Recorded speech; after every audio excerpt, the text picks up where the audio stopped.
Salut, salut, bonjour, bonjour, bonsoir. C'est Congo News 24.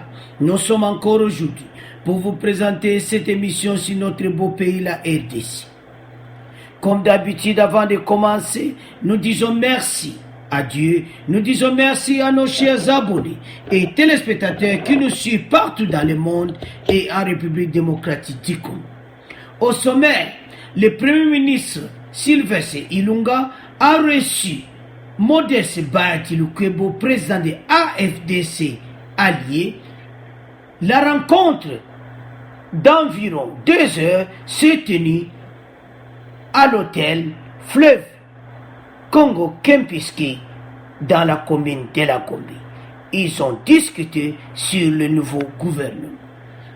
Bandeko, premier point Bandeko, premier ministre a Koutanaki na Modeste Bahati.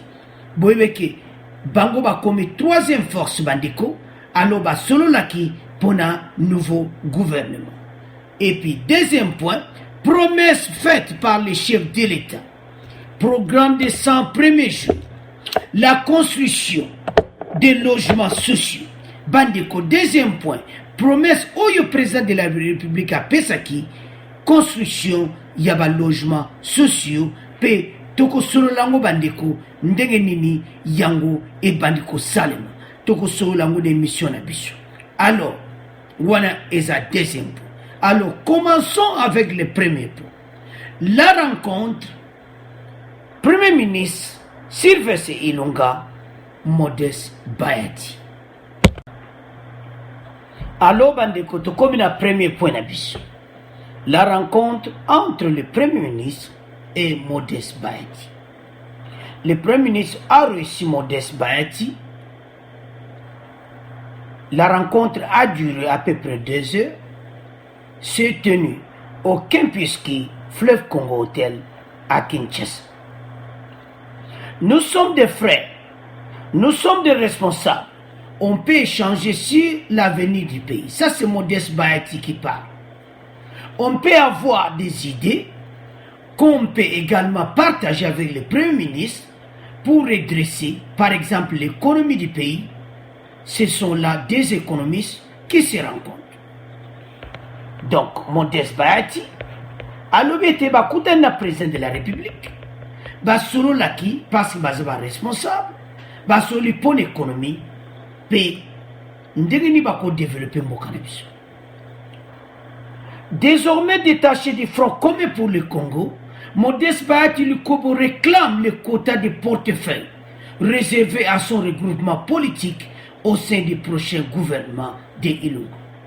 Bandeko, na rencontre wana, boubete Modeste Bahati bazamena force moko politique. Bazana ba membre belé bandeko. Alors bazo réclamer quota na bango. Et pas ya Premier ministre. Et te bango pe, bajo ba poste na nouveau gouvernement. Et puis c'est clair, parce que Modeste Bahati a FDC allié, sa force mon politique bandiko. Alors, nous vous prions de bien vouloir dégager les quotas revenant à un FDC allié et qui est proportionnellement constitué de 4 ministres, dont un vice-premier ministre et un ministre d'État, auquel s'ajoute un poste de vice-premier ministre. Modeste Bahati a zoye sabata FCC. Bayeba ete kutawane elongwe na FCC bandeko. Eza somo, eza ya koyinda bandeko. Parce que bango balobete kutana bango, il y a 4 ministères, un premier vice-premier ministre et ministre d'État. De kutawana, il faut elongwa na compte ya FCC. Et comme il y a AFDC allié bandiko. Yango bomone te premier ministre baki okutana Bahati. Parce que na FCC kutawane kolongwa. Donc nombre ya FCC kokita. Ya honte yebsemno bandiko, makambo ezo changer. Makambo ezo bongwana. Pour le moment, FTC bango baziebe te bakozwa 42 eze sous 42 ti. Parce que comme 30 et quelques, parce qu'il partait au Kenya AFDC Ali. Toyeb Sakibino, Makambweza, ko changer que FCC nombre wana to FCC bino ki bakozela su 42 wana tibandiko bomoni premier ministre auto kutana Bayati. Alors ce que le premier ministre va faire, il va retirer les 4 ministères et les 1 vice-premier ministre, le ministre d'État, c'est-à-dire, comme FCC a 42, maintenant ça sera plus 42. Ça sera moins 4, moins 1 vice-premier ministre. Donc, dans les 42 postes, les 6 postes et Kolongwa. Bandeko 6 postes et Kolongwa. 4 ministères, 1 vice-premier ministre, 1 ministre d'État, donc 6 postes. Et Zolongwa et pas ya FCC. Eza ya koyinda FCC bazana kolera mabe. Ya to FCC binoke Bayati a beti match na ekitoko. Yangwana lungwe na FCC. Donc Bayati pour le moment azojwa 6 postes. Eza ya koyinda azojwa 4 ministères. Azozwa vice-ministre, pe azozwa ministre d'État. Alors, 6 postes de Longwa, FCC 42 moins 6, ça sera 36. Bandeko. To FCC binoke, totika makelele, totika kolanda, oh boy, bandeko, binomo, bozo landa bandeko. Rencontre entre Modeste Bayati et Ilunga, Bango Bazojwa 6 postes à FDC. Parce que wana ezali quota oyo ezalaki tangu ya zalaki na FCC. Basololaki yango. Alo lokola bango balongwe, ba poste wana fu bakende na yango. Alo yango bakutanaki na premier ministre ete Modeste Bayati azwa 6 postes na ye. Eza ya koyinda bandeko. Donc Modeste Bayati a besoin 4 ministères, 1 vice-premier ministre et ministre d'État. Yango to FCC bino bandeko. Oyo tozo yoka wana totika bil yoka. Parce que lelo yo premier ministre a kutana Modeste Bayati pour mettre les points sur les i.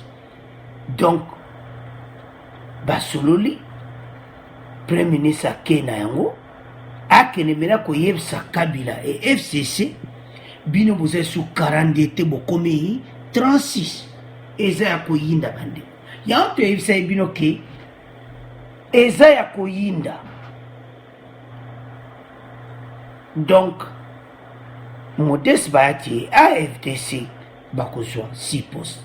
Allo bandeko, à vous de commenter na point wana. Wana zaki premier point na biso. Et plutôt que na deuxième point bandeko, construction de logements sociaux. Président de la République ce qu'a promettre promesse wana est à réaliser. Alors toke na deuxième point bandeko. Alors bandeko, deuxième point, construction de logements sociaux. Quand le président de la République Félix Tshisekedi promet Atena Kanaba Mona et bandeko, il tient toujours à ces mots. Donc, Oya Lobi Bandeko, toujours à Kosalela Yango. Aloba qui était dans discours naïe, à construire des logements sociaux. Aloba Bandeko, Yango, il faut tout commencer à présenter la République.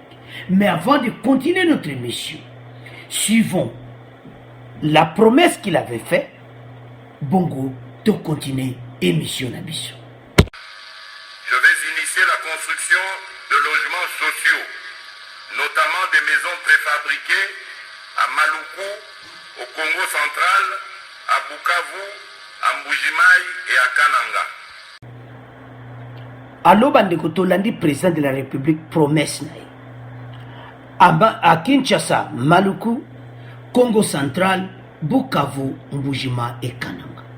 Loko atoko loba bandeko, Oya Kinshasa si bandi, Maluku bandeko.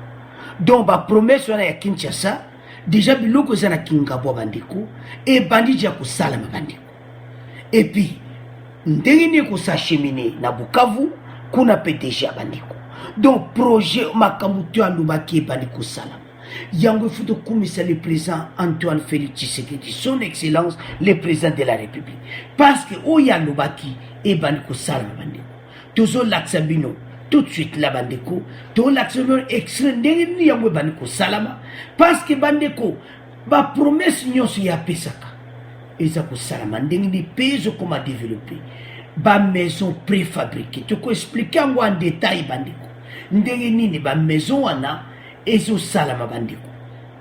Alors suivons les détails, la promesse que le président avait faite. Bon après de continuer mission Nabiso.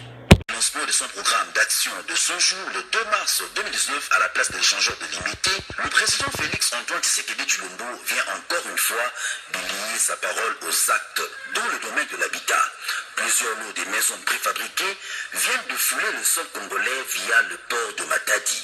Il s'agit d'un premier lot de 300 logements sociaux chargés dans 180 conteneurs destinés à la ville de Kinshasa. Le bateau contenant le lot destiné à la ville de Matadi est attendu sur ce même port dans le prochain jour. Ces maisons sont déjà prêtes dans leur entièreté et n'attendent que rejoindre le site indiqué pour y être installé.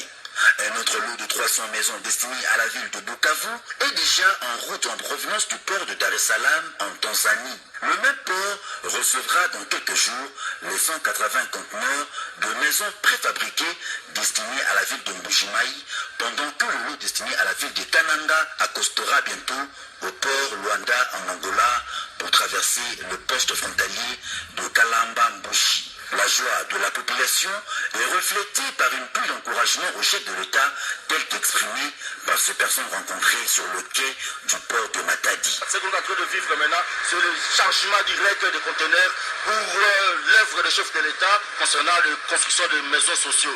On loue ces travaux et nous disons encore une fois de plus merci au chef de l'État. De Matadi à Kinshasa, il n'y a qu'un pas. Les 181 camions ont parfaitement fait le parcours jusqu'à l'entrepôt situé à Kingabwa pour y décharger leur contenu.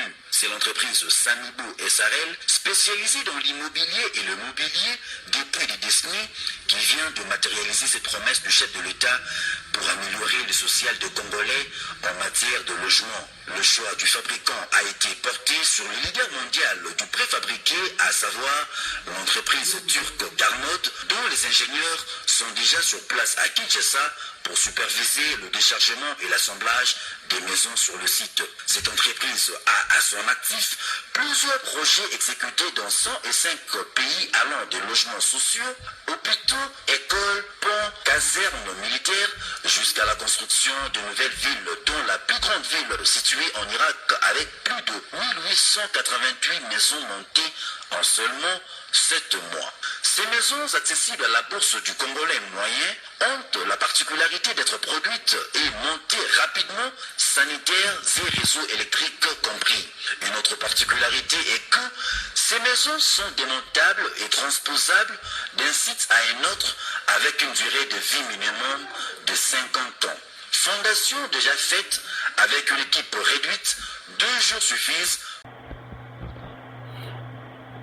Alors bandeko tolandi reportage wana ndenge nini yango ebandi biloko ye na Matadi bandeko ba conteneur bandeko et ye do eza ba maison mo préfabriqué bandeko mais partout dans le monde ba comment construire nango bandaku deko durer plus de 50 ans 60 ans bandaku wana do bandaku moko bandeko ba yaka ba poser on peut ba koko longola do bandaku moko pene koki pena pona ba pays na biso. Alors, président de la République a Zoussala Moussane Bandiko. Alors, qui n'a 100 jours de maison préfabriquée Bandiko. Ce qui botali, d'abord, où est na Matadi?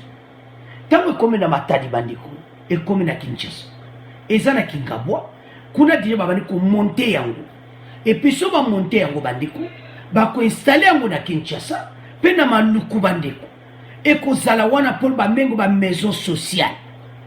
Ba maison moko sociale ba maison moko oyo mutu nyonso akokozala akupe kovanda wana pasi ezocoûte cher te mpona kofuta soki même baloyer nango ekozala vraiment moins cher alors peuple akose réjouir na mboka na ye et puis badirection nango président de la république soki bandako wana esili président akopesa badetail ndenge nini yango ekozala bande boyoki yango eza bamaison logement balogement sociaux nde tozalaka na Europe bapays bandako oyo ezali oyo tomonake bato bavandaka na ndako ya social alo na RDC mpe ekomi bongo bandeko bato bazovanda bandako ya social alo tozomona ke président azodeveloppe mboka na biso quel jour yango bandeko il faut tokomisake bapromese oye asalaki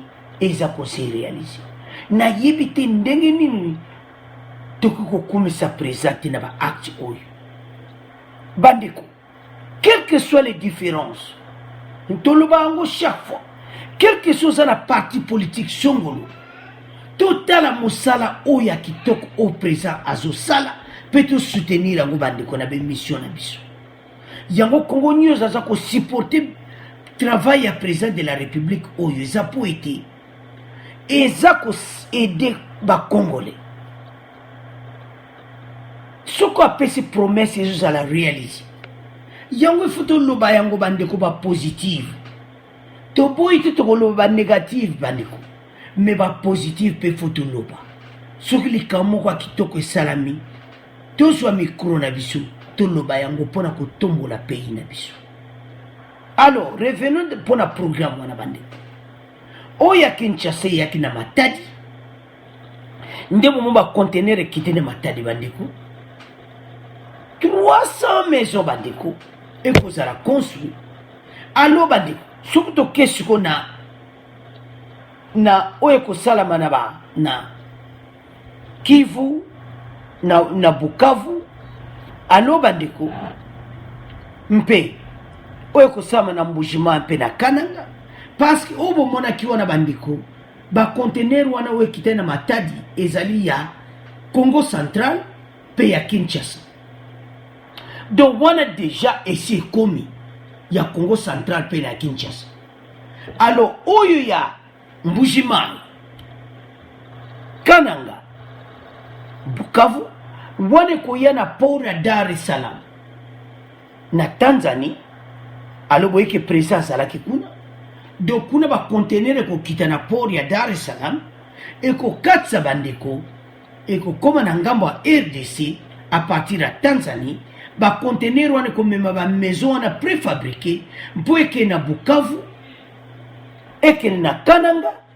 ekende na Mbujimai alo bandeko bapromesse président pesaki yango ese réalisé félicitons le président de la République pona musala oyo azosala na RDC bandeko ozala oza mutu ya parti politique songolo ozala oza dans l'opposition ozala oza soutenons ces œuvres oyo parce eza œuvre à chef de l'État eza mpona baintérêt ya pays na biso makambo oyo alobaki ebandi kosalama construction des logements sociaux alors alobaki yango bandeko yango ebandi kosalama yango tokumisa président de la République parce makambo to alobaki yango ebandi kosalama bandeko à vous de commenter des logements sociaux na RDC quelle joie lelo tokone ba logements sociaux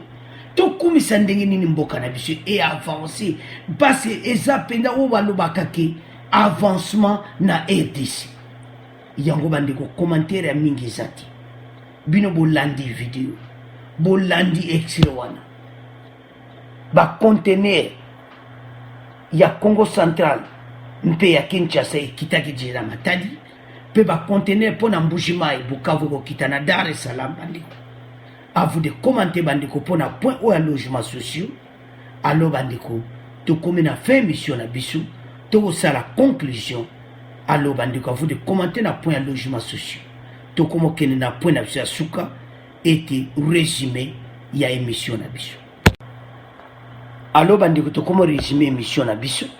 Premier point ça a été premier ministre akutanaki na Bayati pour na ndenge Bayati baza force politique bazo réclamer 6 postes, 4 ministères, un vice-premier ministre et puis ministre d'État. Alors Bayati a réclamé 6 postes. Alors 6 postes faut pas longolango na FCC. Parce que Bayati promesse wana ezaki fait na les bazalaki na FCC. Alors le col a comme force politique yango premier ministre aya komona yi était bazwa ba poste na bango ya AFDC et allié était Bayati na AFDC bazwa 6 postes et FCC batikala na 36 postes. Donc FCC est sous 42 postes bandiko. Eza ya koyinda Bayati akuta na premier ministre azozwa 6 postes. Yango bata AFDC bosepela boze sous na domination à Kabilati, boze sous na menace à Kabilati, bokomi na Bayati azo diriger bino bozo ba poste na bino yango premier ministre akukuta na Bayati. Donc bokomi troisième force politique bandiko. Alors yango bozo ba poste na bino 6 ezo longwana côté ya FCC. Alors deuxième point bandiko, ils allaient au président de la République après ses promesses, construction de logements sociaux et bandiko salama, ba conteneur yaki, ba bandiko monter déjà yango bandiko, banda kuona bandiko eza kitoko, eza penda kitoko bandiko, alors to komisa président de la République, oya lubaki bandiko salama. À vous de commenter bandiko pour ba logements sociaux. À vous de commenter bandiko na o nyoso de soli lelo. Au revoir, à la prochaine.